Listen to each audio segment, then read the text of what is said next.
நாமத்துக்கு ஆமென் சொல்லலாம். Richard Daniel யாரெல்லாம் வந்து இவரை முன்னாடியே பார்த்துருக்கீங்க?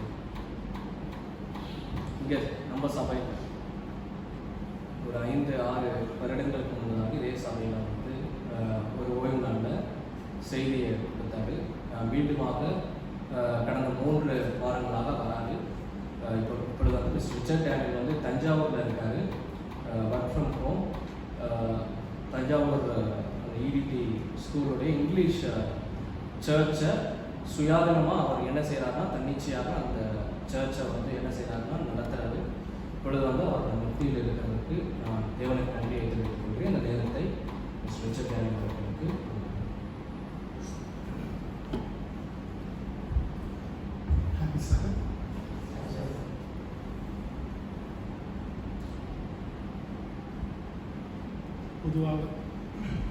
பொதுவாக செய்தி கொடுக்கறதுக்கு முன்னாடி ஒரு சில கேள்வி கேட்பது வழக்கமாக வைத்திருக்கேன். ஸோ இந்த கேள்விகள் எதுக்கு நம்ம கேட்குறோம் அப்படின்னா, ஒன்று நம்மளோட கான்சன்ட்ரேஷன் இம்ப்ரூவ் பண்ணுறதுக்காக, அடுத்தது இது முக்கியமான கேள்விகள், ஜஸ்ட் ஒரு சாதாரணமான ஒரு பைபிள் குவிஸ் மாதிரி கிடையாது. இந்த கேள்விகள் கேட்கும்போது நமக்கு வேதாகம் பைபிள் வந்து எந்த அளவுக்கு நமக்கு ஆழமாக தெரியும், இயேசு கிறிஸ்து எவ்வளோ நமக்கு நெருக்கமாக இருக்கிறான்னு சொல்லி அதை புரிஞ்சுக்கிறது கூட இது வந்து ஒரு வாய்ப்பாக இருக்கும். சரிங்களா? ஸோ முதல் கேள்வி, வேதாகமத்தில் வந்து நிறைய வசனங்கள் இருக்கு, சாத்தானுக்கு பிடிக்காத நிறைய வசனங்கள் இருக்கு. ஆனால் ஒரு வசனம் வந்து சாத்தானுக்கு மிகவும் பிடிக்காத ஒரு வசனம் சொல்லி நம்ம பார்க்கணும். அது எந்த வசனமாக இருக்கும் நீங்க நினைக்கிறீங்க? The verse, Bible verse that Satan hates the most.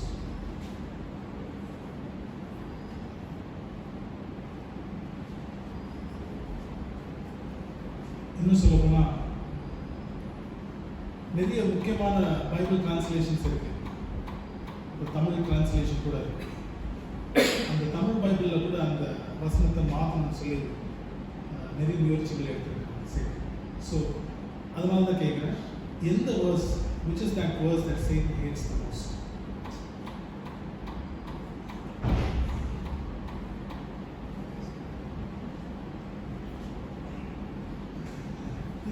உங்களுக்கு இன்னும் கொஞ்சம் நல்லா புரியுறதுக்காக நான் வந்து ஒரு சின்ன வாய்ப்பு கொடுக்குறேன்.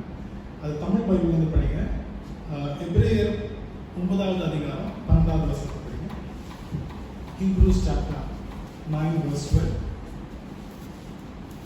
வெள்ளாட்டுக்கடா இளங்காலை இவைகளுடைய ரத்தத்தினாலே அல்ல, நம்முடைய சொந்த ரத்தத்தினாலும் ஒரே தரம் மகா பரிசுத்த ஸ்தலத்திலே பிரவேசித்து நித்திய மீட்பை உண்டு பண்ணினார்.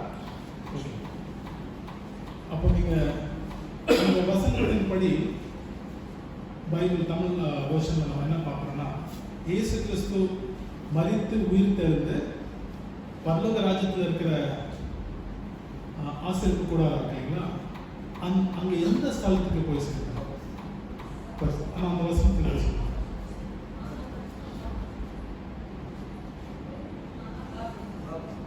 அது சரியா இல்ல இல்லையா? ஸோ இதோட அடிப்படை ஃபவுண்டேஷன் எங்க இருக்கு? தானியேல் 8:14. ஸோ அது படிப்போம். தானியேல் 8:14.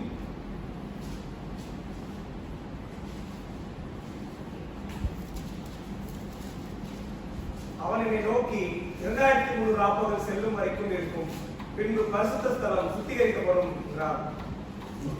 ஸோ இந்த தானியேல் 8:14 கூட அடிப்படையில் நம்ம பார்க்கும்போது இயேசு கிறிஸ்து 1844 தான் மாபரிசுத்த ஸ்தலத்துக்கு போய் சேர்ந்தான்னு சொல்லி நம்ம பார்க்கணும். ஸோ அப்படி பார்க்கும்போது இந்த வசனம் தான் சாத்தானுக்கு பிடிக்காத ஒரு வசனம். This is the foundation of the Seventh Day Adventist Church. 7ஆம் நாள் திருச்சபையின் அஸ்திவாரமே தானியேல் 8:14. ஸோ இந்த வசனத்தை சாத்தான் மிகவும் அதிகமாக வெறுக்கிறபடி நம்ம பார்க்கலாம். சரிங்களா? ஏன் அப்படின்னு சொன்னா, இந்த சத்தியத்தின் அடிப்படையில் தான் இயேசு கிறிஸ்து மறுபடியும் இந்த உலகத்துக்கு வரப்போகிறார். ஸோ இந்த அஸ்திவாரத்தை எடுத்துவிட்டால் இயேசு கிறிஸ்து இந்த உலகத்துக்கு திரும்ப முடியாது.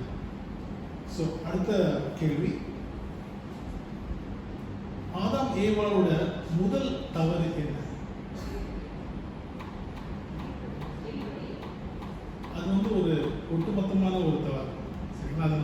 பார்க்கும்போது முதல்ல ஒரு முக்கியமான ஒரு முதல்ல ஒரு பெரிய தவறு சொன்னாங்க. அதுக்கப்புறம் தான் சொல்லுங்க. Right, correct answer. So separation, ஆதாம் ஏவாள் பிரிந்தது தான் முதல் தவறு. இன்னைக்கு திருமணங்கள் வந்து அன்பிலும் சந்தோஷமும் இல்லாமல் இருக்கிறதுக்கு காரணமே அந்த ஒற்றுமை இல்லாமல் இருக்குது. இயேசு கிறிஸ்துவின் அன்பில் ஒற்றுமை இல்லாமல் இருக்கிறது தான் திருமணங்கள் இன்னைக்கு சந்தோஷமாக இல்லைன்னு சொல்லி நம்ம பார்க்கணும். ஸோ அந்த அவங்க பிரியாமல் இருந்திருந்தாங்கன்னா கண்டிப்பாக சாத்தான் வந்து அவங்கள அந்த ஒரு பாவத்துக்குள்ள தள்ளுறதுக்கு வாய்ப்பு இல்லாமல் போயிருந்தாங்க. So separation is the first mistake of Adam and Eve. மூன்றாவது கேள்வி, பவுலும் பேதுருவும் எந்த நாட்டில் மரித்தாங்க? Where did Peter and Paul die for Jesus?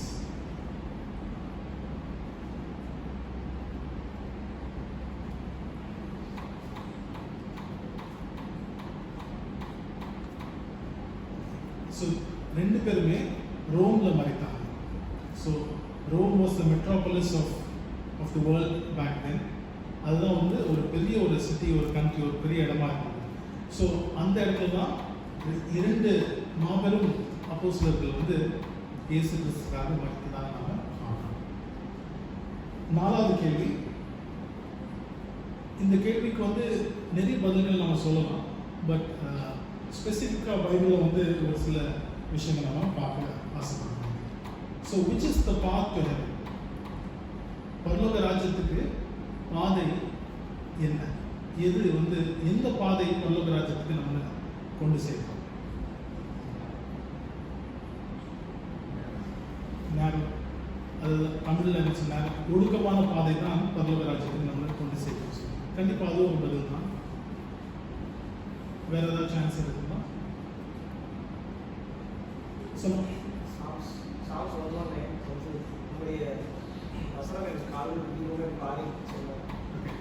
So various ways, நம்ம நிறைய விதங்களில் இந்த கேள்விக்கு நம்ம பதில் சொல்லலாம்.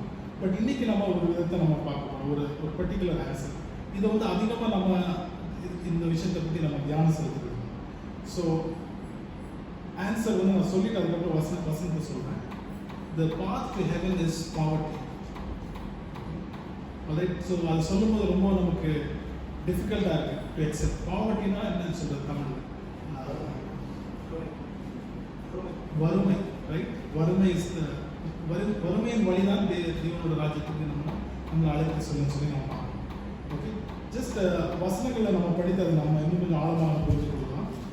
ப்ராவர்ப்ஸ், நீதிமொழிகள் இல்லையா, 23:4 வசனத்தை படிங்க.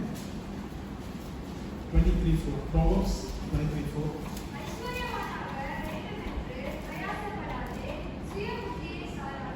Okay, so labor not to be rich. ஐஸ்வர்யத்தை வந்து என்ன பண்ணக்கூடாது, தேடி நம்ம போகக்கூடாதுன்னு சொல்லி போடுறோம். அப்போ ஏன் அந்த மாதிரி நம்ம செய்யக்கூடாதுன்னு சொல்லி மறுபடியும் நம்ம பைபிளில் நமக்கு ஆன்சர். ஓகே, மத்தாயு 19வது அதிகாரம் 24வது வசனம்.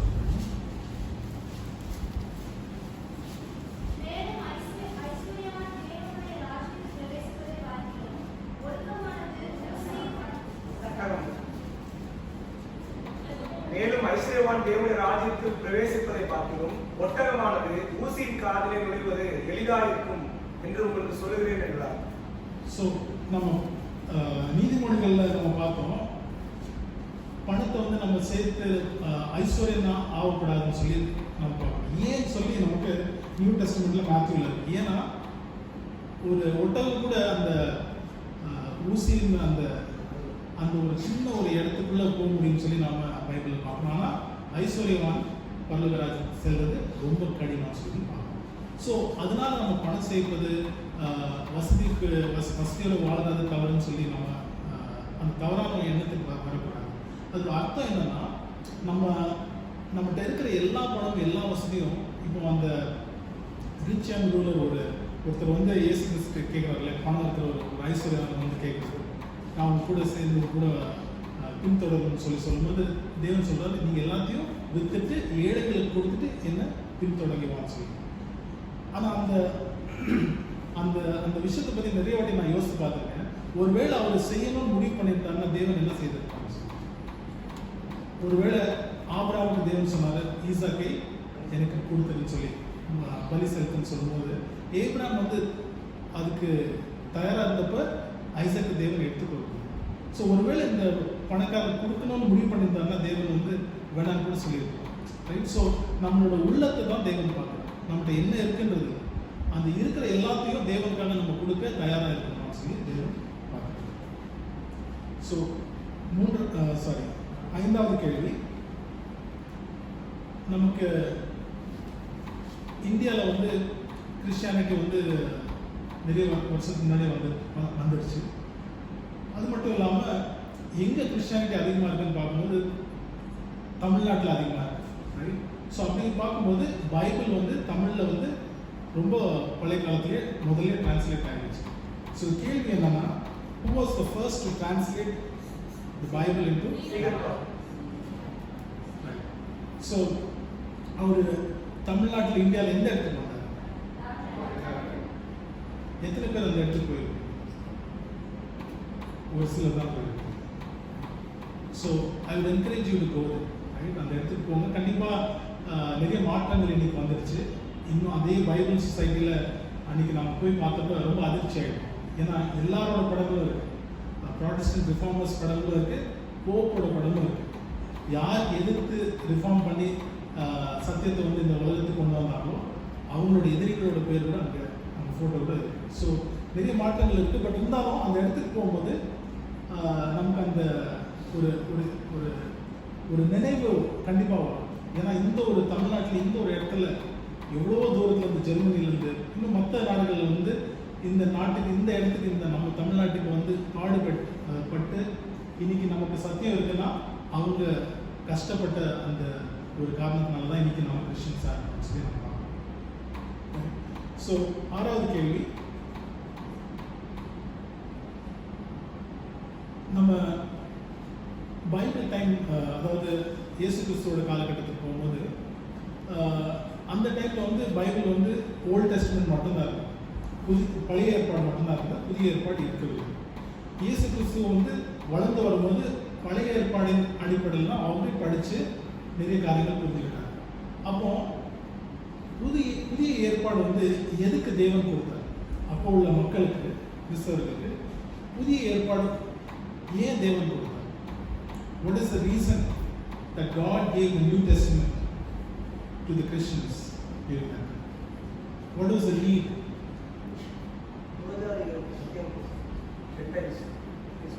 ஓகே, புறஜாதிகளுக்காக அந்த புதிய ஏற்பாடு சொல்லலாம். அப்போ மற்றவங்களுக்கு அது தேவைப்படுது, எல்லாருக்கும் தேவைப்படுறதா? ஏன் தேவைப்படுது? புதிய ஏற்பாடில் புதுசாக ஏதாச்சும் இருக்குதா? பழைய ஏற்பாடில் இல்லாத ஒரு விஷயம் இயேசு கிறிஸ்துவ பற்றி பழைய ஏற்பாடில் இல்லையா? பழைய ஏற்பாடில் இருக்கிறத தானே புதிய ஏற்பாடில் சொல்றாங்க.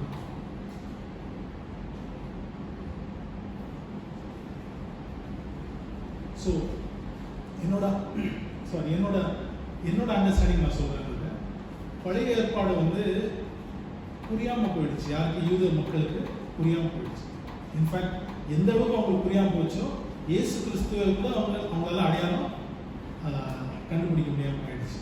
ஸோ புதிய ஏற்பாடு என்னன்னா பழைய ஏற்பாடோட எக்ஸ்பிளனேஷன், பழைய ஏற்பாடோட அர்த்தத்தை வந்து இன்னும் கொஞ்சம் அப்போ உள்ள மக்களுக்கு புரிகிற மாதிரி சொல்றது தான் புதிய ஏற்பாடு சொல்லி நான் பார்க்கணும்.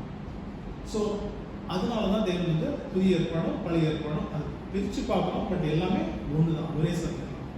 ஸோ அடுத்த கேள்வி என்னன்னா, இப்போ நமக்கு பைபிள் இருக்கும்போது ஏன் தேவன் நமக்கு எலன் ஜி ஒயிட்டோட ரைட்டிங்ஸ், ஸ்பிரிட் ஆஃப் ப்ராஃபஸின்னு சொல்லுவாங்க, தீர்க்க தரிசனத்தின் ஆவியால் கொடுக்கப்பட்டிருக்க அந்த எழுத்துக்கள் வந்து ஏன் தேவன் நமக்கு அது கொடுக்கணும்? பைபிள் இருக்குல்ல, அதுவே போதும். So why do we need the spirit of prophecy when we already have the Bible?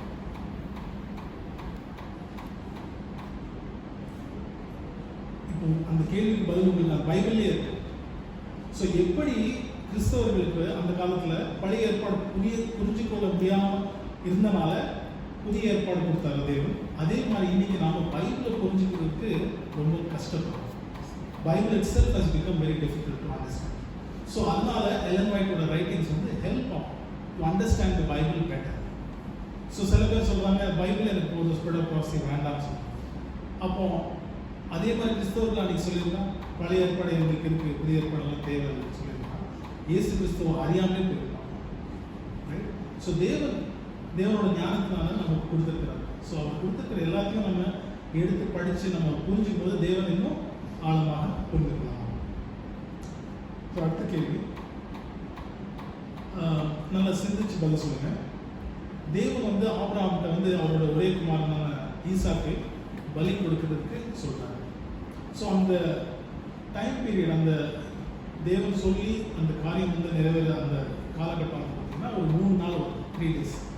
So அந்த 3 நாட்களில் வந்து டோட்டலாகவே அந்த அவருக்கு அந்த வாழை தூக்குற வரைக்கும் அந்த நேரம் வரைக்கும் தேவன் நிறுத்தி அந்த சாக்ரிஃபைஸ் வந்து ஸ்டாப் பண்ணுறாங்க. அந்த டைம் பீரியட் வரைக்கும் யார் வந்து அதிகமாக வேதனைப்பட்டது? ஆபிரகாமா, ஈசாக்? Who suffered more?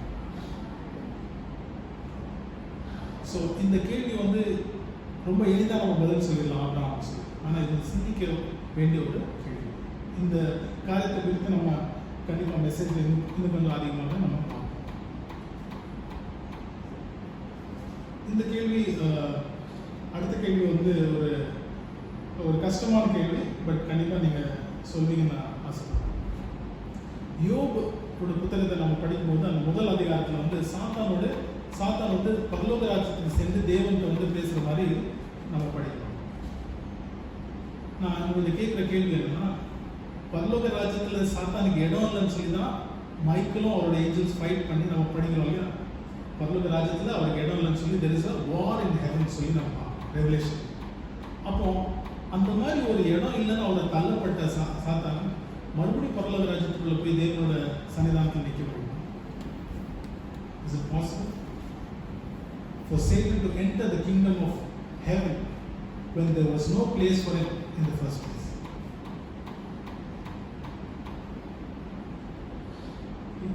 ஸோ இதை வந்து சிந்திக்க வேண்டிய ஒரு கேள்வி. ஸோ அப்போ உண்மையிலேயே அந்த ஜோப்ல நடந்த விஷயம் என்னவா இருக்கும் நீங்க நினைக்கிறீங்க? ஸோ அதுக்கு எலன் ஒயிட் அம்மையாரோட புத்தகத்தை படிக்கும்போது அவங்க என்ன சொல்றாங்க அப்படின்னா, பரலோக ராஜ்யத்தில் வந்து ஒரு கதவு இருக்கு. பரலோக ராஜ்யம் சொல்லி நம்ம நினைக்கும், நம்ம சில நேரத்தில் நான் கூட என்ன நினைச்சதுன்னா அது வந்து ஒரு ஓப்பன் ஸ்பேஸ், யார் வேணாலும் போகலாம், ஏஞ்சல்ஸ் எப்படி வேணாலும் போகலாம், எப்படி வேணாலும் வரலாம், அப்படி கிடையாது. It is of a perfect order. பரலோக ராஜ்யத்தில் ஒரு கதவு இருக்கு.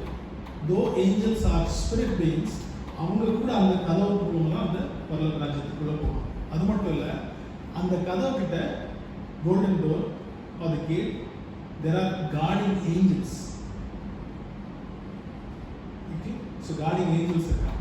அது மட்டும் இல்லை, ஒரு ஏஞ்சல் உள்ள போகும்போது they need to have a, இப்போ ஐடி கார்டு இருக்குல்ல, ஒரு ஆஃபீஸ்க்குள்ள போகிறது, அது மாதிரி ஒரு கோல்டன் கார்டு இருக்கும். அந்த கார்டை காமிச்சிட்டு தான் அவங்க உள்ள போகும். ஓகே, அண்ட் எலிமெண்ட் அது மட்டும் இல்லாமல் சொல்கிறாங்க, அந்த கதவு வரைக்கும் சாத்தானால போக முடிஞ்சது. எப்போ அவர் தள்ளதுக்கப்புறம், பரலோக ராஜ்யத்துக்கு வெளில தள்ளதுக்கப்புறம் he was able to still to go till the door but not inside the heaven. அப்போ அவர் அங்கே போய் என்ன பண்ணுறாரு அப்படின்னு பார்க்கும்போது, அங்கே உள்ள ஏஞ்சல்ஸ் போகிறாங்க இல்லையா, அவங்க வந்து சேலஞ்ச் பண்ணுறாங்க. என்ன சேலஞ்ச் பண்ணுறாரு? உங்களோட ராஜகிட்ட சொல்லுங்க, இந்த உலகம் வந்து என்னோடது. ஸோ எனக்கு தெரிஞ்சபடி வாட் ஐ அண்டர்ஸ்டாண்ட் இஸ், சாத்தான் வந்து was not physically present in heaven. Job நாங்கள் படிக்கும்போது அது ஒரு கதை மாதிரி நமக்கு தேவன் சொல்கிறாங்க. பட் அவரோட சேலஞ்ச் தான் அங்கே போகுது. ஏஞ்சல்ஸ் வந்து அவரோட சேலஞ்சை பரலோக ராஜ்யத்துக்கு தேவனை கொண்டு சேர்த்து, அந்த சேலஞ்சோட அதுக்கப்புறம் நம்ம பார்க்கணும் ஜோபோட என்டையர் ஸ்டோரி. ஓகே, ஸோ அது நம்ம புரிந்து கொள்வது கஷ்டமான ஒரு விஷயம் சொன்னாலும் ஒரு ஸ்டோரி மாதிரி நமக்கு சொல்லணும். ஓகே, அடுத்த கேள்வி.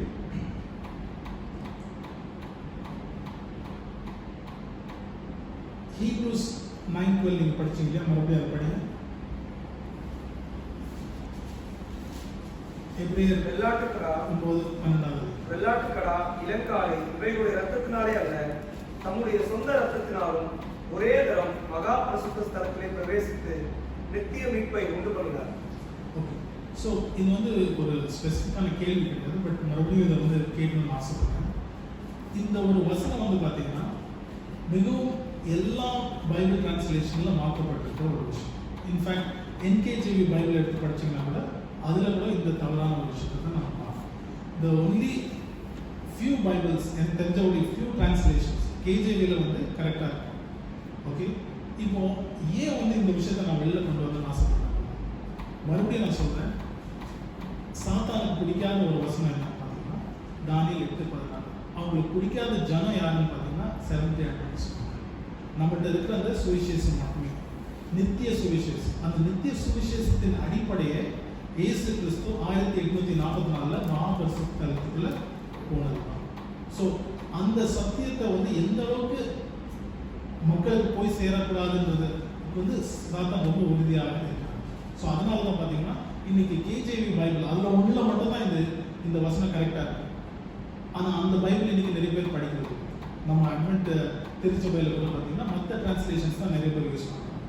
ஏன்னு கேட்டால் அதுக்கு பல ரீசன் சொல்கிறாங்க. பட் சேட்டனோட கிரேட்டஸ்ட் டிசெப்ஷன் இன்னைக்கு is going to be on the present ட்ரூத்னு சொல்லி நம்ம பார்க்கணும். சரிங்களா? ஸோ இன்னைக்குள்ள செய்தி நம்ம கடந்து செல்வோம். நம்ம படித்த அந்த வசனத்தை படிப்போம். மேத்யூ 8:20, மத்தாயு 8வது அதிகாரம் 20வது வசனத்தை நம்ம படிப்போம்.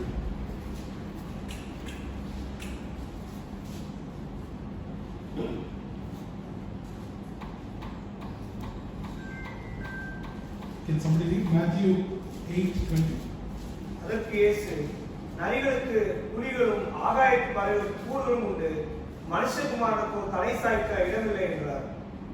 ஓகே, ஸோ இந்த வசனத்தோட அர்த்தத்துக்கு வரதுக்கு முன்னாடி நம்ம go back to the very beginning of the birth of Christ. So இயேசு கிறிஸ்து இந்த உலகத்தில் எங்கே பிறந்தார் நம்ம எல்லாருக்கும் தெரியும், ரைட்?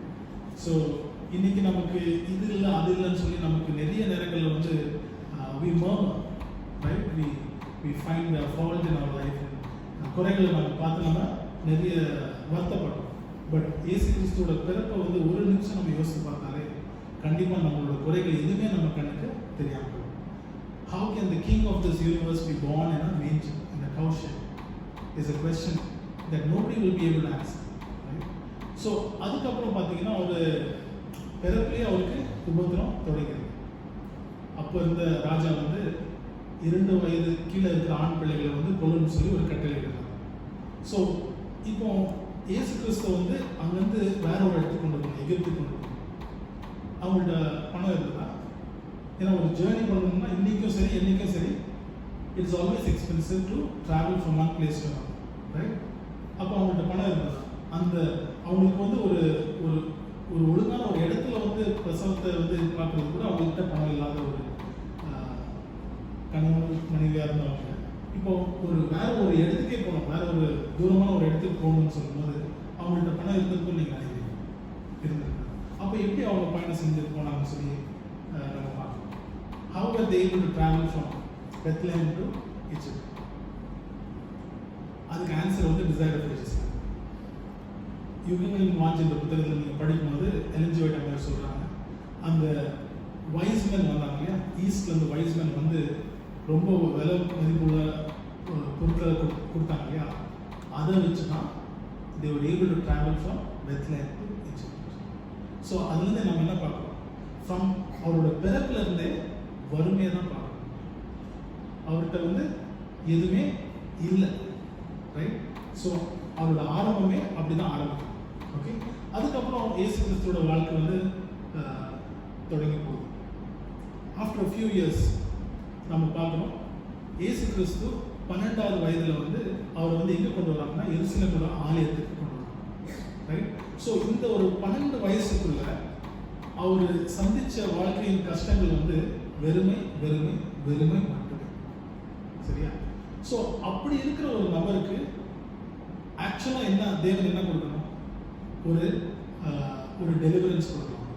இப்போ ஃபார் எக்ஸாம்பிள் நம்ம யோசேப்பை பார்க்கலாம். அவர் வந்து சிறையில் இருந்தார், தானியேல் அதே மாதிரி சிறையில் இருந்தார். அப்புறம் வந்து அவங்களுக்கு விடுவு காலம் வந்தது. ஆனால் இயேசு கிறிஸ்துவுக்கு விடுவு காலம் வந்தது அந்த 12 வயசுல அவருக்கு கிடைத்த செய்தி என்ன சொல்லுங்க? அந்த எருசலேம் ஆலயத்தில் கொண்டு சேர்த்தப்ப தேவனோட சித்தப்படி ஏதோ ஒரு காரணத்தினால ஒரு 3 நாள் வந்து அவங்களோட பெற்றோர்கள் அவரை மறந்து பயணம் செய்து அவங்களோட சொந்த ஊருக்கு போக ஆரம்பிச்சாங்க.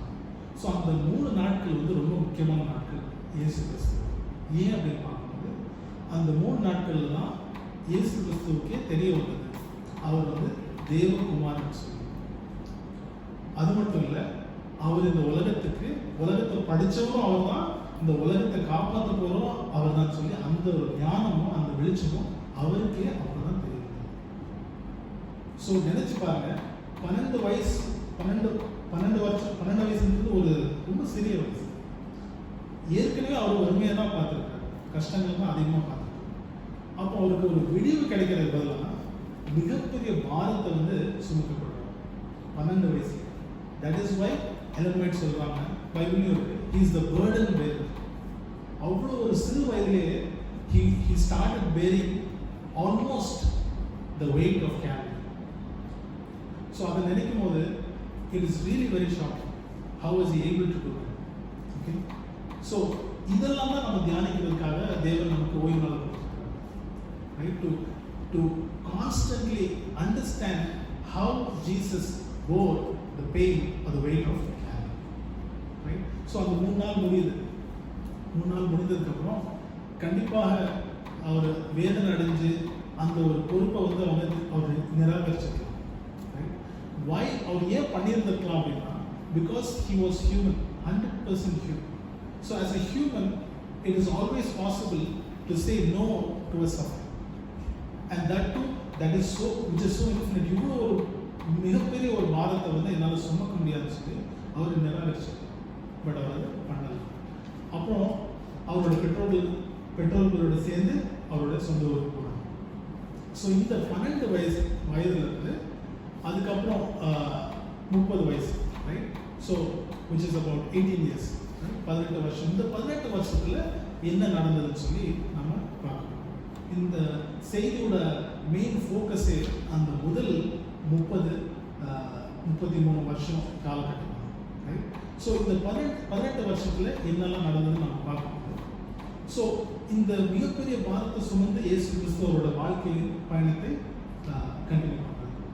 அதுக்கப்புறம் மறுபடியும் நம்ம என்ன எதிர்பார்க்கலாம்?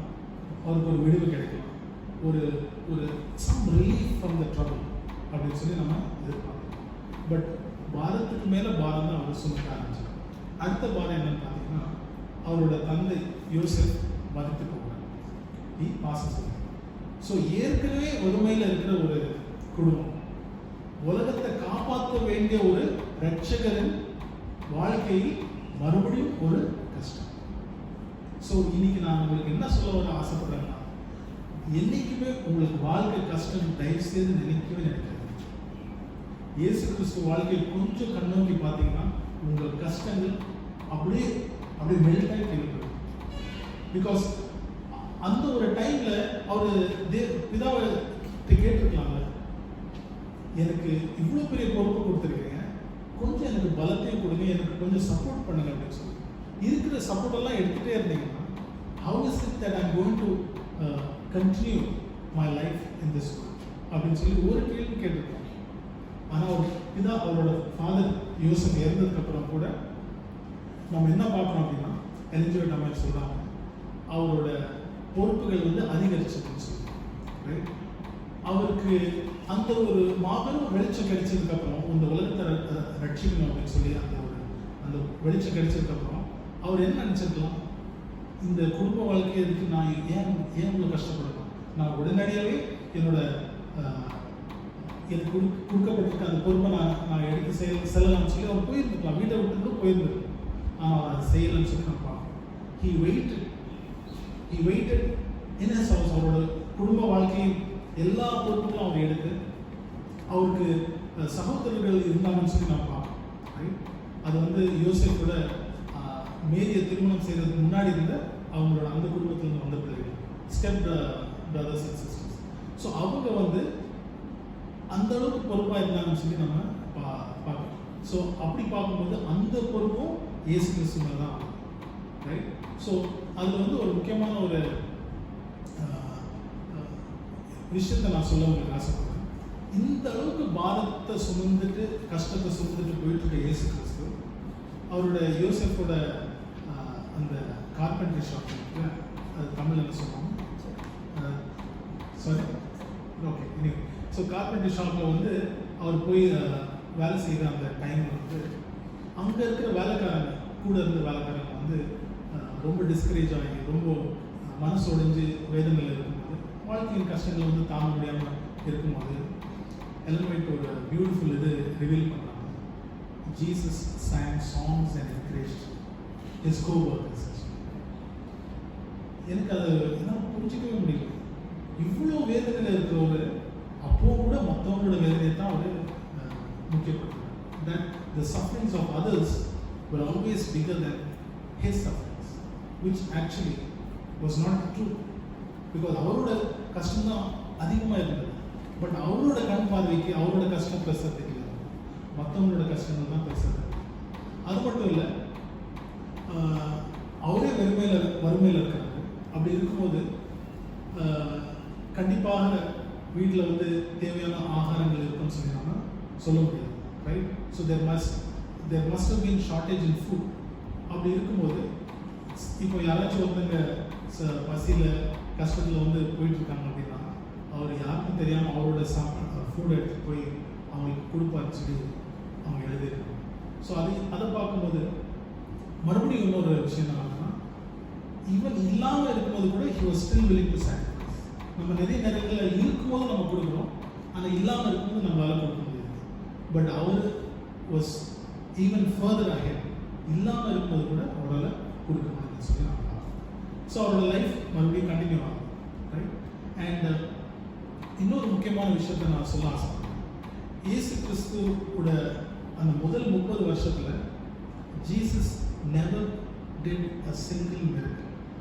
ஒரு அற்புதத்தின் என்ன சொல்றது, மிரக்கல் என்ன சொல்றது, அற்புதத்தை வந்து செய்ததாக நம்ம எங்கேயுமே நம்ம பார்க்கலாம். ஸோ இது மூலமாக நம்ம என்ன புரிஞ்சுக்கிறோம்னா, அகேன் ஜீசஸோட ஃபோக்கஸ் என்னவா இருந்ததுன்னா, அவர் கொடுத்துருக்கிற அந்த மாபெரும் பொறுப்பை வந்து அவர் நல்லபடியாக செய்யணுன்ற அதுக்குண்டான ப்ரிப்ரேஷன் தான் வருது. எனக்கு இந்த அனுபவத்தை கொடுங்க, இந்த பலத்தை கொடுங்க, இந்த சக்தியை கொடுங்க, அவர் எதுவுமே எதிர்பார்க்கல. அவர் எதிர்பார்த்தது ஒன்று மட்டும்தான், அந்த மாபெரும் தியாகத்தை செய்கிறதுக்கு உண்டான ஆயத்தத்தில் தான் அவர் ஃபோக்கஸ் ஆகும். ஸோ இன்னைக்கு நம்ம நிறைய நேரங்கள் நினைப்போம், நமக்கு தேவனோட அந்த ஹீலிங் பவர் எந்த இது இருந்தால் நல்லா இருக்கும், அது இருந்தால் நல்லா இருக்கும், நம்ம ப்ரேயர் பண்ணணும்னு ஒருத்தங்க உடனே சுகமாகணும்னு சொல்லி நம்ம ஆசைப்படுறோம், ரைட்? அது இருந்தால் நல்லது தான். ஆனால் அதோட முக்கியமான விஷயம் என்னன்னா, இயேசு கிறிஸ்துவுக்கு வந்தது போல நமக்கு ஒரு பெரிய ஒரு உபத்திரத்தின் காலம் காத்திருக்குது. அதுக்கு நம்ம ஆயத்தமாகிட்டு இருக்கோமான்னு சொல்லி தான் நம்ம யோசித்து பார்க்க வேண்டும், ரைட்? ஸோ அந்த 30 வருஷம் காலம் முடிஞ்சதுக்கப்புறம் யோவான் ஸ்நானகன் அப்படின்னு சொல்லி ஒருத்தர் அவர் வந்திருக்கிறார். அவரோட ஊழியத்தின் காரியங்கள், அவரோட செய்திகள் வந்து இயேசு கிறிஸ்துவுக்கு தெரிய வருது. அப்போ ஹோலி ஸ்பிரிட் மூலமா இயேசு கிறிஸ்துவுக்கு தெரிய வருது, அவரோட குடும்ப வாழ்க்கையின் காலம் முடிந்தது, இனி ஊழியத்தின் காலம் தொடங்க வேண்டும் சொல்லி அவருக்கு புரியுது. ஸோ இப்போ மறுபடியும் ஒரு விஷயத்தை நீங்கள் யோசித்து பாருங்க. அவங்க அம்மா வந்து யாருமே இல்லாமல், பிரதர்ஸ் வந்து அந்த அளவுக்கு வந்து ரெஸ்பான்சிபிள் கிடையாது. அப்போ மறுபடியும் ஒரு சொல், இவரை விட்டுட்டு போனோம்னா குடும்பத்தை யார் பார்த்துப்பாங்க, ரைட்? ஸோ எல்லா ஒரு முடிவுலையும் இயேசு கிறிஸ்துவுக்கு சோதனை இருந்துட்டு தான் இருக்கு. எந்த ஒரு முடிவுமே அவரால் ரொம்ப ரொம்ப ஈஸியாக எடுக்கிற ஒரு நிலைமையே கிடையாது. Every decision with Jesus Christ took had to be was filled with sacrifices, filled with struggles. But இருந்தாலுமே அவருக்கு கொடுத்துருக்க அந்த பொறுப்பு வந்து அவருக்கு தெரியும். He understands how big that responsibility is. So அதனால அவர் போய் ஆகணும்னு சொல்லி he continues, he accepts the invitation and goes for the ministry. அவர் மினிஸ்ட்ரிக்காக போகிறார். போய் ஒரு சில வருடங்கள், we don't know exactly how long, but in a very short time period, அவரை வந்து அங்கீகரிச்ச முதல் பர்சன்னா யோவான் ஸ்நானகன். அவரை ஏற்றுக்கொண்டு அவரை அங்கீகரிச்சு அவர் வந்து தேவகுமார்னு சொல்லி சொன்ன முதல் பர்சன் வந்து யோவான் ஸ்நானகன். அவரை சொல்லி ஒரு சில காலகட்டத்திலே தேவன் அவரை எடுத்துக்கொள்கிறார், அவர் மறைத்து கொள்கிறார். Can you even imagine suffering after suffering? That is why he is called the Prince of Sufferers, right? So the question is, if we accept Jesus Christ, கிறிஸ்துவை நம்ம ஏற்றுக்கொண்டா அதே போல அவர் மாதிரி நம்மளால பாடுகளை சந்திக்க முடியும், without murmuring, without complaining. அவர் யோசிச்சிருக்கலாம், என்னை புரிந்து கொண்ட முதல் நபர் இவர் தான், என்னோட ஊழியத்தின் காரியங்கள் நான் யார் என்னை ஐடென்டிஃபை பண்ண முதல் பர்சன் இவர் தான். அவரும் போயிட்டார். He also stayed. அதுக்கப்புறம் அவருக்கு வந்து 12 டிசைபிள்ஸ் தேவன் கொடுத்தார். இந்த 12 டிசைபிள்ஸ் 3 வருட காலத்துல இயேசு கிறிஸ்துவை புரிந்து கொள்ளவே இல்லை. அப்போ அவருக்கு கம்பேனியன் அப்படின்னு சொல்லி யாருமே கிடையாது, ஒருத்தர் மட்டும் இருந்தார். அது யாருன்னு பார்க்கும்போது லாசரஸ், ரைட்? அவர் கண்டிப்பா ஒரு ஃப்ரெண்ட் ஆஃப் ஜீசஸ் நம்ம பார்க்கணும். அந்த ஒரு இடத்துல எலிவேட் சொல்றாங்க, எப்பெல்லாம் லாசரஸோட வீட்டுக்கு இயேசு கிறிஸ்து போனாலும் he was refreshed and he was satisfied, he was filled with joy and happiness. So in the entire அவரோட லைஃப் ஸ்டோரியில் பார்த்தீங்கன்னா very less happiness, very less friends and very less happiness. Most of the other things that he was filled with is only sufferings and struggles. பாடுகளும் கஷ்டங்கள் தான் அதிகமாக அவரோட வாழ்க்கையில் இருந்து நம்ம பார்க்கணும். ஸோ இயேசு கிறிஸ்துவோட வாழ்க்கை கண்டினியூ ஆகும். அந்த டைமில் தான் அந்த டிசைபிள்ஸ் எல்லாம் வர காலகட்டத்தில் தான் யூதாஸ் வரார். யூதாஸ் வந்து ஏன் வந்து இயேசு கிறிஸ்துவை பின்தொடங்கி வரணும்னு ஆசைப்பட்டாருன்னு சொல்லி பார்க்கும்போது he wanted to become someone great. இந்த உலகத்தில் ஒரு பெரிய இடத்தை பிடிக்கணும், இவர் கண்டிப்பாக வந்து எருசலேமை வந்து காப்பாற்றி இஸ்ரேல் மக்களை வந்து அந்த ராஜ்யத்தை மீட்டு அந்த ரோம் மக்களை வந்து ஜெயிச்சு இஸ்ரேலோட ராஜ்யம் மறுபடியும் வந்து எஸ்டாப்ளிஷ் ஆயிடுச்சுன்னா எனக்கு வந்து ஒரு முக்கியமான இடம் கிடைக்கும். இந்த ஒரு ஆசையில் தான் அவர் வந்து இயேசு கிறிஸ்துவை பின்தொடங்கினார். அப்போ தான் அந்த வசனத்தை நம்ம படிக்கணும். நரிகளுக்கு வந்து கூட இடம் இருக்கு, அவங்களுக்கு படுக்கிறதுக்கு இடம் இருக்கு, பறவைகளுக்கும் இடம் இருக்கு, ஆனால் இயேசு கிறிஸ்துவுக்கு இடம் இல்லை. ஸோ இன்னொரு வசனத்தை கூட நம்ம பார்க்கணும். ஐசாயா 53 Isaiah 53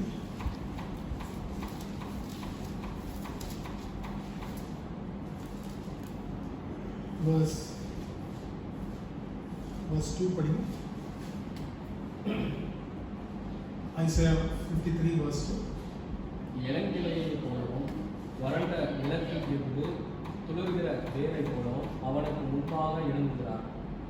அவருக்கு அழகும் இல்லை, சௌந்தரியமும் இல்லை. அவரை பார்க்கும்போது நான் அவரை விருப்பத்தக்க ரூபம் அவருக்கு இல்லாதது. அழகும் இல்லை, சௌந்தரியமும் இல்லை. அதுதான் இதே வசனத்தை தான் வேற மாதிரி ஒரு கண்ணோட்டத்தில் யூதாஸ் தேவன் சொல்லுவார், என்கிட்ட எதுவுமே இல்லை, நீ எதிர்பார்க்குறது எதுவுமே உனக்கு கிடைக்க போகிறது. ஸோ இன்னைக்கு நம்ம கிறிஸ்தவர்களா ஏன் இருக்கிறோம்னு சொல்லி நம்ம யோசிப்போம். Why are we Christians or why are we following Christ?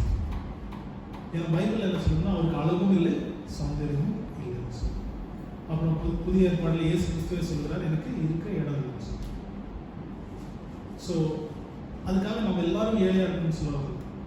அதோட அர்த்தம் என்னன்னா இயேசு கிறிஸ்துவுக்காக நம்ம ஏழையா ஆனது கூட நம்ம தயாராக இருக்கணும். கடைசியாக ஒரே ஒரு சாட்சியை சொல்லி நான் முடிவு பண்ணுறேன். உங்களுக்கு எல்லாருக்கும் தெரியும், புதிய ஏற்பாடில் நிக்கதேமஸ் வந்து ஒரு பர்சன் இருக்காங்க. அவர் வந்து ஒரு ரிச் மேன். ஓகே, அந்த காலத்தில் வந்து ஒரு ஐஸ்வர்யவான் சொல்லி நம்ம பார்க்கணும். ஆனால் அது மட்டும் பார்த்துருக்கோம் பைபிளில். ஃபர்தர் அவரோட லைஃப்பில் என்ன ஆச்சு அப்படின்னு சொல்லி நம்ம பார்க்கணும்னா யுகங்களின் மாற்று புத்தகத்தை நம்ம படிக்கணும். இன்னும் சொல்லப்போனால் இன்றைக்கி நான் சொல்லியிருக்கிற இந்த செய்தியோட முக்கியமான எல்லா காரியமும் அந்த புத்தகத்தில் நம்ம வந்த ஒரு விஷயம்.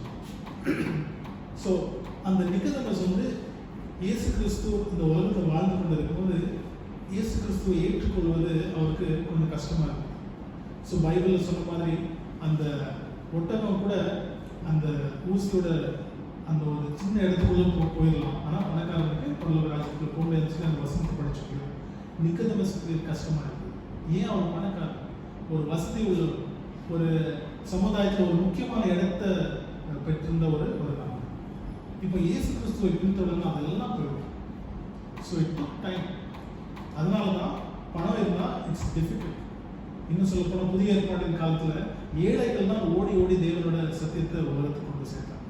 பணக்காரங்கள் ஓட பார்த்தோம்னா ஏழைகள் தான் இறந்து இரத்த சாட்சியாக தேவனோட புதிய ஏற்பாட்டின் சபையை ஏற்பாடு எஸ்டாப்ளிஷ் பண்ண சொல்லி நம்ம பார்க்கணும். ஸோ இந்த நிக்கோதேமஸ் ஆனால் ஹோலி ஸ்பிரிட் அவரை விடல. God did not leave. அவரை கன்விக்ட் பண்ணி அவரை இன்வைட் பண்ணி கடைசியில் இயேசு கிறிஸ்து மதித்ததுக்கப்புறம் அந்த புதிய ஏற்பாட்டின் சபையை வந்து ஒரு ஒரு ஸ்ட்ராங் ஃபவுண்டேஷனாக இருந்தவர் யார் அப்படின்னு பார்த்தா யுவர்ஸ் நிக்கோதேமஸ். இன்னும் சொல்லப்போனால் அவரோட பணம் வசதிகள் எல்லாத்தையுமே விற்று தேவனோட சபைக்காக கொடுத்தாருன்னு சொல்லி அதனால அவர் இந்த உலகத்தில் பணக்காரனாக இருந்து ஏழையாக ஆனவருமே கூட இயேசு கிறிஸ்து வரும்போது உண்மையான ஐஸ்வர்யமானா இருக்கும். Right? So the question is, இந்த உலகத்தில் நீங்கள் ஐஸ்வர்யமாக இருந்து பரலோக ராஜ்யத்தில் ஏழையாக இருந்தீங்கன்னா என்ன சந்தோஷம். ரைட்? இன்னும் சொல்ல போனால் நிறைய பணக்காரர்கள் வந்து பரலோக ராஜ்யத்துக்கு எப்படியோ கஷ்டப்பட்டு சேர்ந்துட்டாங்கன்னு வச்சுக்கோங்க. ஆனால் அவங்களோட கிரீடத்தில் எத்தனை ஸ்டார்ஸ் இருக்கும், எத்தனை பேர் அவங்க ரட்சித்திருப்பாங்க, எத்தனை பேர் சேவ் பண்ணியிருப்பாங்கன்னு சொல்லி பார்க்கும்போது இது வந்து வெரி லெஸ். ஆனால் அதே போல் நிறைய பேர் இந்த உலகத்துக்கு இழந்து, நம்ம இன்னைக்கு சாமி ஸ்கூல் லெசன் கூட படித்தோம், இந்த வாலன்சஸ் பற்றி நம்ம படிச்சிருக்கோம். அவங்க வந்து அதில் நிறைய பேர் வந்து ஐஸ்வர்யமான பணக்காரங்கள்லாம் இருந்தாங்க இங்கே யூரோப்பு, இட்டலியில். ஆனால் எல்லாத்தையும் விட்டு குகைக்குள்ள மலைகளில் ரொம்ப கஷ்டப்பட்டு வாழ்ந்தாங்க. அதனால தான் அந்த ரெஃபர்மேஷன் அப்படின்னு சொல்லி ஒரு மாபெரும் ஒரு புரட்சி வந்து ஏற்பட்டதுன்னு சொல்லி நம்ம பார்க்கணும். ரைட்? அப்போ அவங்க இந்த உலகத்தில் பணக்காரர்களாக இருந்து ஏழையாக தான் இறந்தாங்க. ஆனால் அவங்க உயிர் தரும்போது மிகப்பெரிய ஐஸ்வர்யமான உயிர் தரும். That is what counts. நாம் இங்கே எவ்வளோ வச்சிருக்கோன்றது முக்கியம் இல்லை, பரலோக ராஜ்யத்தில் நமக்கு எவ்வளோ சொத்துக்கள் இருக்குன்னு சொல்லி தான் நம்ம பார்க்கணும். அந்த சொத்துக்கள் என்னன்னு சொல்லி நீங்கள் நினைக்கிறீங்க? கோல்டா சில்வர் பரலோக ராஜ்யத்தில் நமக்கு கிடைக்கும் ஒரு சொத்து. ஏன்னா நிறைய பேர் பரலோக ராஜ்யத்தில் கூட அதை தான் யோசிக்கிறாங்க, அங்கேயும் நமக்கு வெள்ளியோ தங்கம் கிடைக்க போகுதுன்னு சொல்லி. What is the real wealth that you will receive there? Sorry? அது என்ன? What is it? Eternal life. Okay? அது உங்கள்கிட்ட இருக்கிறது. அது தவிர wealth is something that you have with you. So what is that great wealth that you will have there? God is the greatest wealth. அது தவிர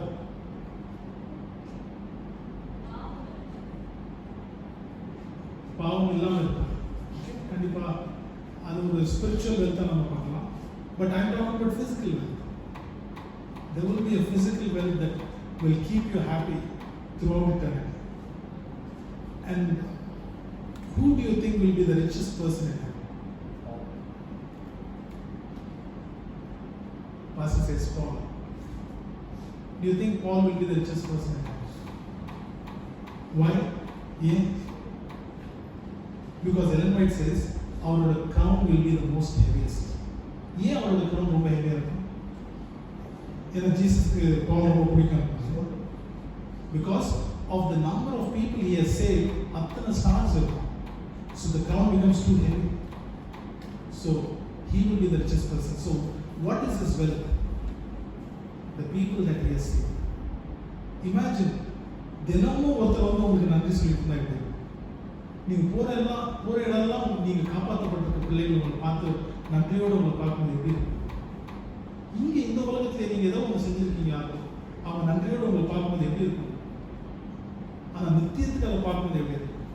So that is the true wealth in heaven. Are the souls that are saved because of your suffering on earth. Right? இந்த உலகத்தில் நீங்கள் பாடுபட்டு மக்களை நீங்கள் காப்பாற்றி அந்த மக்களோடு சேர்ந்து பரலோக ராஜ்யத்தில் தேவனோட வாழ்கிற சந்தோஷம் தான் உண்மையான சொத்து, உண்மையான அழியாத ஐஸ்வர்யம். Right? So set your heart in heaven, okay, where you will gather people together with whom you will worship the Lord for eternity. நித்தியத்துக்கும் அவங்களோட சேர்ந்து பரலோக ராஜ்யத்தில் நீங்கள் தேவனை தொழுது கொள்ளும்போது அந்த அந்த வாழ்க்கை வந்து என்னைக்கும் ஒரு சோர்வடையான ஒரு வாழ்க்கை. Because constantly there will be happiness, right? பொருட்கள் வந்து ஒரு நாள் சந்தோஷத்தை கொடுக்கலாம், இன்னொரு நாள் சந்தோஷத்தை கொடுக்கலாம். ஆனால் நித்தியத்துக்கு அது சந்தோஷத்தை கொடுக்காது. ஆனால் தேவனோட பிள்ளைகள் ரட்சிக்கப்பட்டிருக்க பிள்ளைகளோட வாழும்போது அந்த சந்தோஷம் நிரந்தரமான ஒரு சந்தோஷம். அதனால தான் பார்த்தீங்கன்னா இன்னைக்கு உலகத்தில் எங்கே வேணாலும் போக சபையில் இருக்கிற சந்தோஷம் எங்குமே நமக்கு கிடைக்கும்.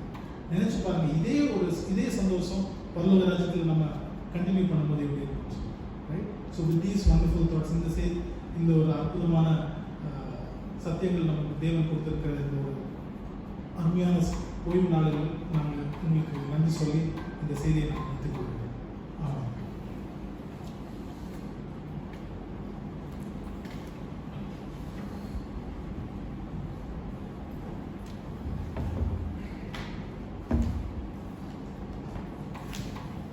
நமக்கு வந்து இந்த கிரீடம், இந்த பொன்னான கிரீடத்தை கொடுக்க இயேசு கிறிஸ்து வந்து எந்த கிரீடத்தை வந்து அவர் சுமந்தார்?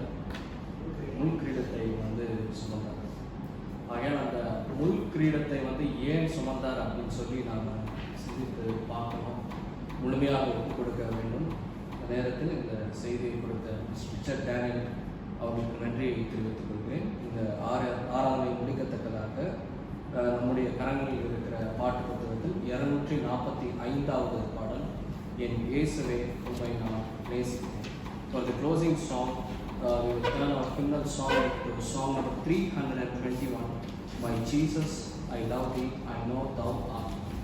யாவும் எழுந்திருக்கிற இந்த பாடலை பாடுவோம்.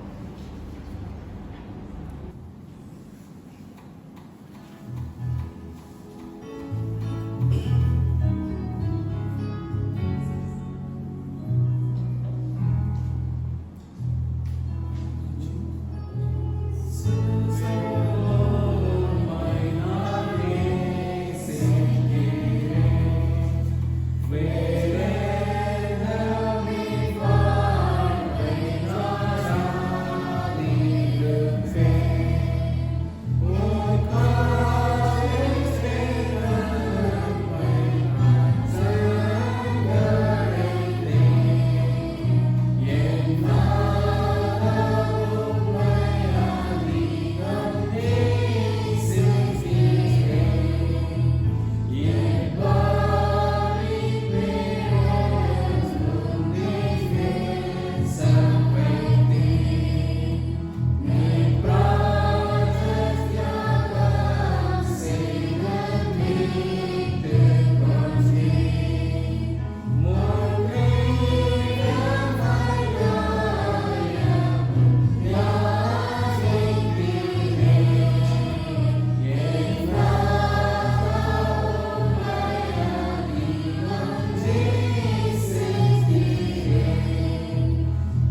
வழிநடத்துகிற ஜீவனுள்ள நல்ல ஆண்டவரே, மீண்டுமாக ஒரு விசை இந்த பரிசுத்த ஓய்வு நாளுக்காக உங்களுக்கு கொடான சோசனங்கள் ஏதற்கு கடமைப்பட்டிருக்கிறோம். ஆண்டவரே, முதன்மையாக ஒரு குமாரன் இயேசு கிறிஸ்துவின் மாபெரும் மீட்புக்காக முதன்மையான நன்றிகளை தெரிவித்துக் கொள்கிறோம். எங்களது குற்றங்களையும் குறைகளையும் பாவங்களையும் ஆண்டவரே ஒரு பொருட்டாக நீர் எண்ணாமல் முதல் அனைத்து குணங்களுக்காக கொடான கூடி நன்றிகள் அப்பா. இதோ ஆண்டவரே, இந்த நாளிலே அநேக காரியங்களை நாம் கற்றுக்கத்தக்கதாக இந்த பரிசுத்த ஆவியாளர் மூலமாக நமக்கு கொண்டு வந்து சேர்த்திருக்கிறீர்கள். இதோ ஆண்டவரே, சீர்திருத்தவாதிகள் ஆண்டவரே எதிர்ப்புகளின் மத்தியிலும் மற்றும் போராட்டங்களின் மத்தியிலும் இதோ ஆண்டவரே, இந்த சத்தியத்தை, இந்த வேத வசனத்தை ஆண்டவரை யாவருக்கும் கிடைக்க வேண்டும் என்று அவர்கள் பட்ட பாடு எதற்கும் ஒப்பிட முடியாதுப்பா. அவர்களுக்கு இருந்த அதே ஆவியை எங்களுக்கும் தாருங்கள், அந்த வைராக்கியத்தை தாருங்கள், அந்த துணிச்சலை ஆண்டவரை நீ தாருங்கப்பா. நாங்களும் மார்ட்டின் லூத்தரை போலவும், வில்லியம் டிண்டேலை போலவும், ஜான் விக்லிஃபை போலவும் நாங்களும் பணி செய்ய எங்கள் ஒவ்வொருவருக்கும் இந்த வளமையான பரிசுத்த ஆவியானவரை எங்களுக்கு கொடுக்க மன்னை கேட்டுக்கிறோம். இதோ ஆண்டவரே, இந்த தெய்வீக ஆராதனையிலே இந்த தேவனாகிய கர்த்தர் ஆண்டவரே நீர் எங்களுக்காக பாடப்பட்டு ஆண்டவரே ஒன்றுமில்லாமல் இந்த உலகத்தில் பிறந்து ஆண்டவரே தேவனாகிய கர்த்தர் எங்களுக்காக நீர் மரித்து இந்த ரட்சிப்பை கொடுத்திருக்கிறீர்களா. இதோ நாங்கள் அந்த பொன்னான கிரீடத்தை பெற நீர் முட்கிரீடத்தை ஆண்டவரை நீர் சுமத்தி கொண்டு அந்த ரட்சிப்பை நாங்கள் பெறத்தக்கதாக அந்த பாடங்களை ஆண்டவரை நீர் செலுத்தியிருக்கிறீர்களா. தேவனாகிய கர்த்தர் ஆண்டவரே எங்களுக்கு கிரீடம் வேண்டும், பரலோகத்தில் இருக்கிற பொக்கிஷம் ஆத்துமாக்கள் என்ற ஒரு நற்செய்தியை எங்களுக்கு கொண்டு வந்து சேர்த்ததுக்காக கூடான ஒரு சோதனை எங்களை பயன்படுத்துகிறப்பா. இந்த சத்தியத்தை ஆண்டவர், இந்த சுவிசேஷத்தை பிறரிடத்தில் கொண்டு போய் சேர்க்க தைரியத்தை தாருங்க, துணிச்சலை தாருங்க ஆண்டவர். இந்த சீர்திருத்தவாதிகளை போல நாங்களும் இருக்க அவர்களுக்கு மாதிரிகளாக நாங்கள் எங்களை ஆண்டவர்கள் பயன்படுத்த நாங்கள் செபிக்கிறோம். தேவனாகிய கர்த்தரே, அநேகர் சுகவீனத்தோடு இருக்கிறார்கள் ஆண்டவர், வெளியில் சொல்லாத சிக்கலில் இருக்கிறார்கள், மன உடைச்சலில் இருக்கிறார்கள். ஒவ்வொருவரையும் ஆண்டவரை நீர் தொடுங்க. இந்த ஆண்டவரே, சுகவீனமாக இருக்கிற ஒவ்வொருவருக்காகவும் ஆண்டவரை நாங்கள் செபிக்கிறோம். மீனாட்சி சுந்தரம் அம்மாவுக்காக செபிக்கிறோம், மற்றும் குமாரி அக்காவுக்காக செபிக்கிறோம். கேன்சர்னால் பாதிக்கப்பட்டு இருக்கிற அனைவருக்காகவும் ஆண்டவரை நாங்கள் செபிக்கிறோம். இந்த கேன்சர் செல்ஸ் ஆண்டவரை நீர் நீக்கி போட்டு அவர்கள் ஏறெடுக்கிற சிகிச்சையை தேவன் தாமே உமது நாமம் இயேசு கிறிஸ்துவின் நாமத்திலே ஆண்டவர் அந்த செல்ஸ் ஆண்டவர் மறையத்தக்கதாக என் தேவனாகிய கர்த்தர் அவர்களை பழைய நிலைக்கு கொண்டு வரத்தக்கதாக நாங்கள் செபிக்கிறோம். என் தேவனாகிய கர்த்தரை மற்றும் சனாத்தின் குடும்பத்துக்காக செபிக்கிறோம். தன்னுடைய அக்காவை நீர் ஆசீர்வதிங்க, மற்றும் ஜெபர்சனின் தாயாரை ஆசீர்வதிங்க. சுகவீனத்தால் பாதிக்கப்பட்டிருக்கிற இந்த இரு பிள்ளைகளையும் ஆண்டவர் நீ தொடும்படியாக ஆண்டவரை நாங்கள் செபிக்கிறோம். மற்றும் கர்ப்பம் தரித்திருக்கிற சிஸ்டர் ஹெலனுக்காகவும், சிஸ்டர் எவாஞ்சலினுக்காகவும், மற்றும் சிஸ்டர் பிரியங்காக்காகவும், சிஸ்டர் ஜபாக்காகவும் இந்த 4 பேரையும் ஆண்டவர் நீர் ஆசீர்வதிக்கத்தக்கதாக நாங்கள் செபிக்கிறோம். இவர்களோட கூட இருங்க, பரிசுத்த தூதர்கள் இவர்களோட கூட இருக்க ஆண்டவரை நாங்கள் செபிக்கிறோம். மற்றும் இங்க இருக்கிற ஒவ்வொரு குடும்பத்தையும் ஆண்டவரை இந்த கரத்தில் கொடுக்கிறோம். ஒவ்வொருவரையும் ஒரு வலது கரத்தை கொண்டு அவர்களை தொட்டு இந்த அபிஷேகத்தால் நிரப்ப மண்டே நாங்கள் கெஞ்சுகிறோம். மற்றும் ஃப்ளாரன்ஸ்க்காக செபிக்கிறோம். ஆண்டவர் மேமை ஆசீர்வதிங்க, ஜெய்சன் சாரை ஆசீர்வதிங்க, அவரது குடும்பத்தை நீங்கள் ஆசீர்வதிங்க. மவுண்ட் சைன் குடும்பத்தில் இருக்கிற ஒவ்வொருவரையும் ஆண்டவரை நீங்கள் ஆசீர்வதித்தோம்ப்பா. இந்த ஸ்தானத்தில் பணிபுரிகிற ஒவ்வொரு குடும்பத்தையும் பேர் பேராக குடும்பமாக ஒரு கரத்தில் கொடுக்கிறோம். இருக்கிற மாணவ பிள்ளைகளுக்காக செபிக்கிறோம்.